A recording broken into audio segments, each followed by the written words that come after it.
अरे बेटा टुनटुनी, जल्दी से तैयार हो जाओ। तुम्हें देखने के लिए बड़े घोंसले से कुछ कौवे और कुछ चिड़े देखने आ रहे हैं। अगर उन लोगों ने तुम्हें पसंद कर लिया तो तुम्हें और गरीबी नहीं झेलनी पड़ेगी। तुम राज करोगी, राज। माँ, आप इतना डर क्यों रही हो? आ जाने दो उनको।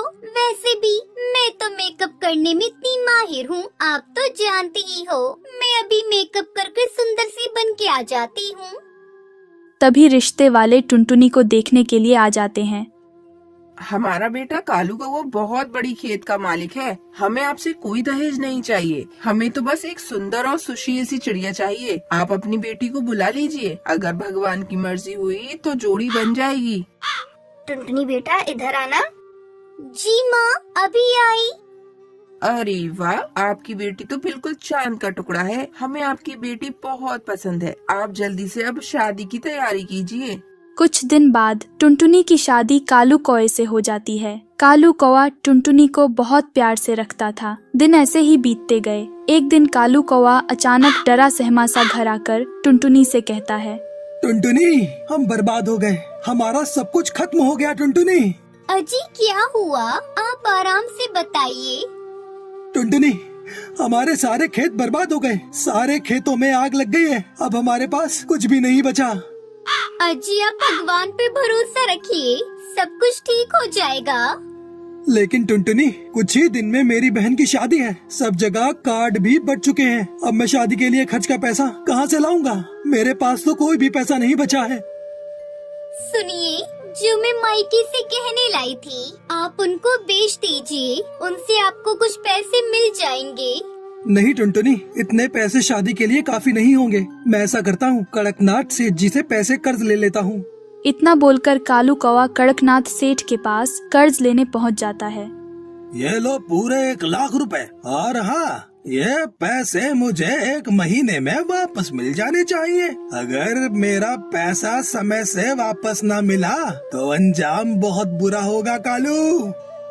इतना सुनकर कालू कौवा पैसे घर ले आता है और उन पैसों से अपनी बहन की शादी कर देता है। ऐसे ही कुछ दिन बीत जाते हैं। अब सेठ जी के आदमी कभी भी अपने पैसे वापस लेने आते ही होंगे, लेकिन मैं पैसे का इंतजाम नहीं कर पाया। पता नहीं अब क्या होगा। तभी कड़कनाथ सेठ वहाँ आ जाता है। ओए कालू, तुझे कहा था ना 1 महीने बाद पैसे वापस लौटा देना, लेकिन तू नहीं आया, इसलिए मुझे आना पड़ गया। ला, अब ब्याज के साथ पूरा पैसा वापस निकाल, और अब ब्याज भी 2 गुना लगेगा। लेकिन मैं पैसे का इंतजाम नहीं कर पाया। मुझे और थोड़ा समय चाहिए। मैं जल्दी ही आपके पैसे वापस लौटा दूंगा। तूने ऐसे ही हमें बेवकूफ माना हुआ है क्या? तू ऐसे पैसे नहीं लौटाएगा। चल, तू अब मेरे साथ चल। कड़कनाथ सेठ कालू कौवे को पिंजरे में बंद कर देता है।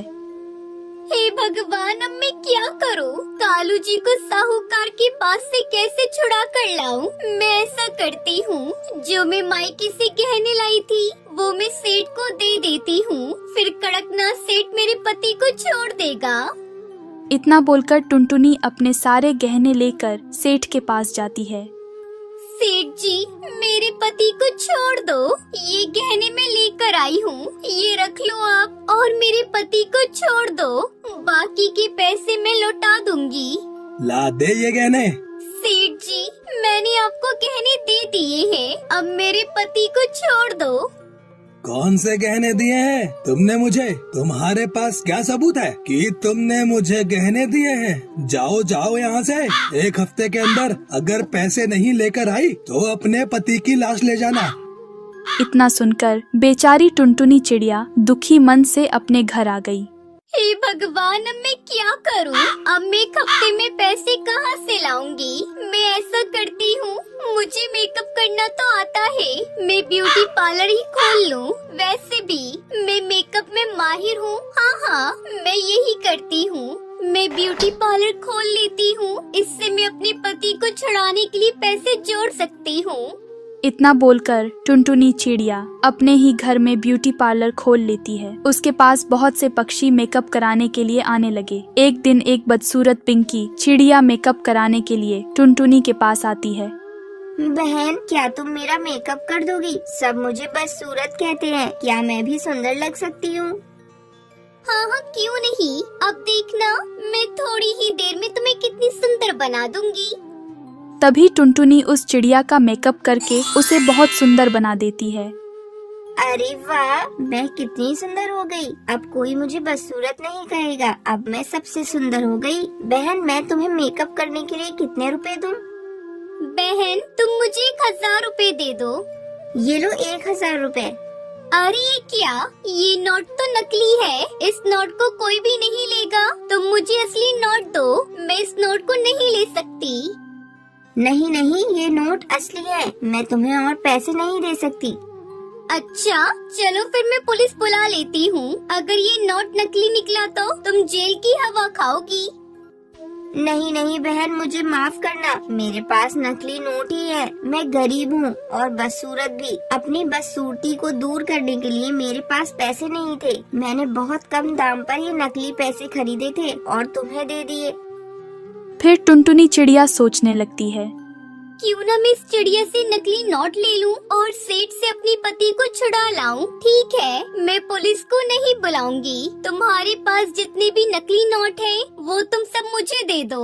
ये लो, मेरे पास 1 लाख से ज्यादा के नकली नोट हैं। मैं सब तुम्हें दे देती हूँ।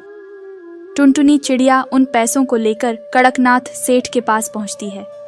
ये लो सेठ जी, आपके 1 लाख रुपए दुगने ब्याज सहित वापस कर रही हूँ। अब मेरे पति को छोड़ दो। लगता है पैसे कहीं से चोरी करके लाई हो, पर मुझे तो पैसे से मतलब है। चल, छोड़ देता हूँ तेरे पति को। इतना बोलकर सेठ कालू कौवे को छोड़ देता है। टुनटुनी घबराकर कालू कौवे के साथ घर आती है। अजी, हमें जल्दी से यहाँ से निकलना होगा।